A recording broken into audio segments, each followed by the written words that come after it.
Hi, let's make some crispy fried chicken wings together. In the bowl, I have 7 chicken wings. As you can see, I have a fork and I'm poking. Need to poke some holes up in this chicken so that our seasoning can get in it. It has to get up in the chicken, so take the time to poke the holes in each piece. The more holes you poke, the better your seasoning can get in there. So I'll bring you back as soon as I'm through poking the holes in the chicken. Okay, I think I've poked enough holes. I wash my hands and I'll bring you right back.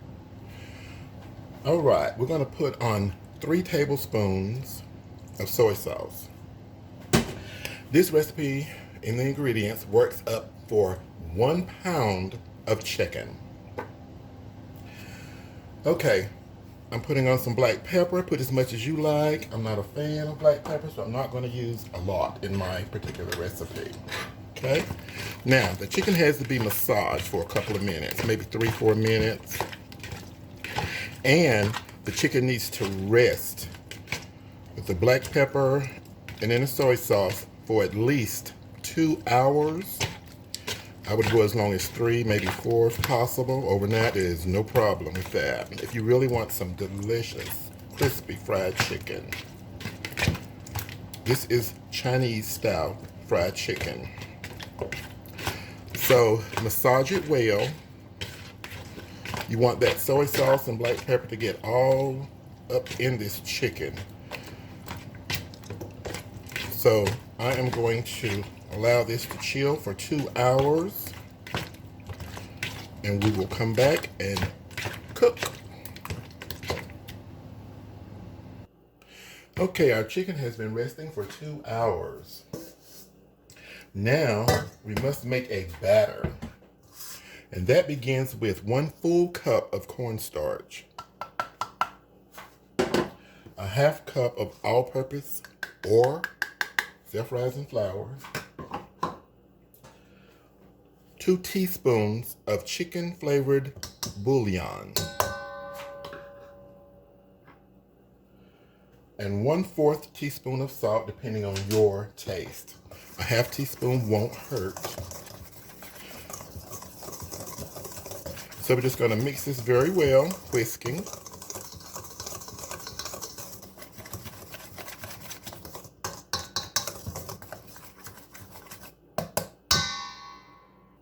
And we're going to blend this with just plain regular water. Keep in mind that all flours and cornstarches made by different companies offer different results. So it may take a little bit more water than you see me use here, or it may even take less. I'm starting with 3/4 of a cup of water, and we're going to see if I need all that. It seems like I never use the exact same amount of water when making this recipe.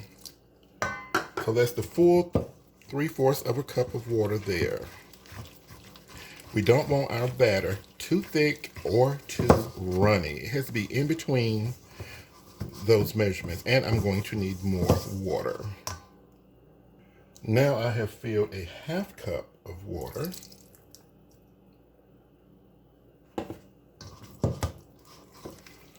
And we'll see what result we get with it.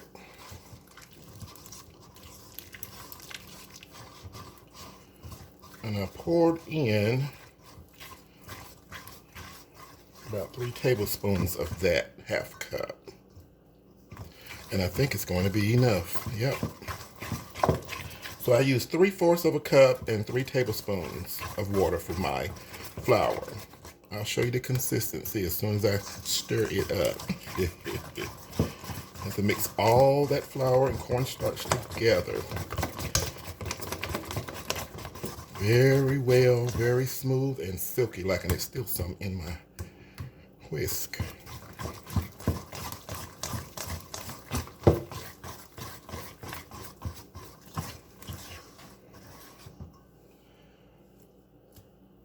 There's a hump in there that does not want to come out.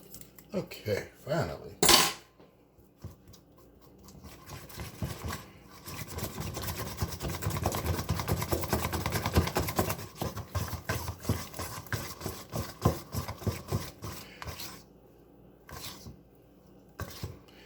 This is the runny, not too runny, but a little runny.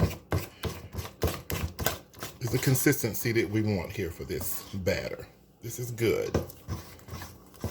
Okay. That's what you're looking for right there. Now, we're going to add in the chicken, just the chicken. If you have a little soy sauce in the bottom of your bowl, leave it in the bowl. Just bring the chicken out, because that juice or soy sauce will only make your batter more runnier, which we are not looking for. This is where it can be messy. You got to go in there and cover this chicken. You can use gloves, but this, I'm eating this, so I'm using my hand. So you want to cover it very well and let it rest for about 2 minutes, and then you want to deep fry it. But make sure you let it rest in that batter for at least 2 minutes. You want that batter, see how the batter is stuck all over it? That's what we want. And we want to ensure it being stuck enough on the chicken, is why I'm resting it for about 2 minutes or so as we prepare the cooking oil. So you have plenty of time to do that. And when you pull the chicken out of you're gonna have to pull the chicken. You can use tongs if you like to pull the chicken out of the batter. Do it like this to get that extra drippy off of it, batter off of it. You don't want it to get in your all over your cooking grease. So kind of shake it off a little bit like that. And when it stops dripping, then you can put it in your grease. Next step. While your cooking oil is heating up, grab a platter or plate and throw some paper towel on it to put the wings on as soon as they come out when they're done cooking. We're going to fry the chicken just like you would fry it at home. Normal temperature, around 350 degrees. Don't forget to kind of shake off the excess batter before you drop your wings.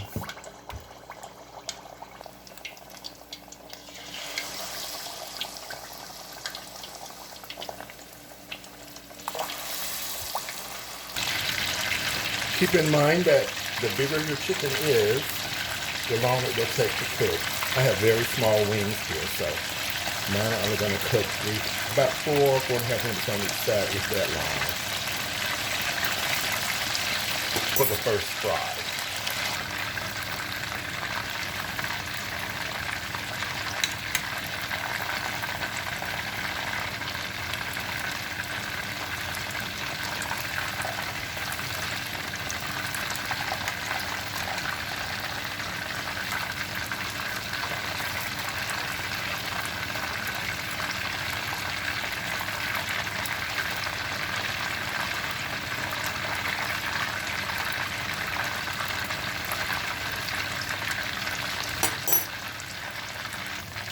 Okay, the wings are fully cooked. This is the first fry.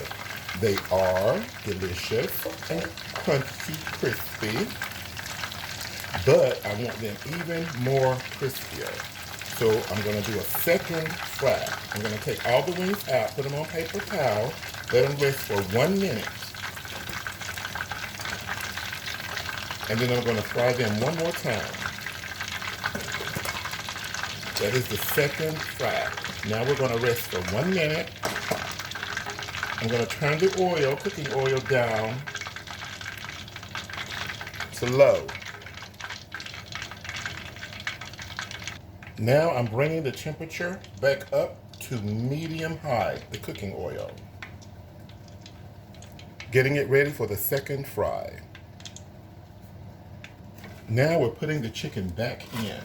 Chicken is still hot, so you will use something to grab it and get it back in the cooking oil. Once all the chicken is back in, you're going to fry it again for 1 full minute. In some cases, it might not need 1 full minute, but 1 full minute is normally what happens when I'm doing this. All chicken is back in. Now we will fry it 1 full minute, or less in some cases.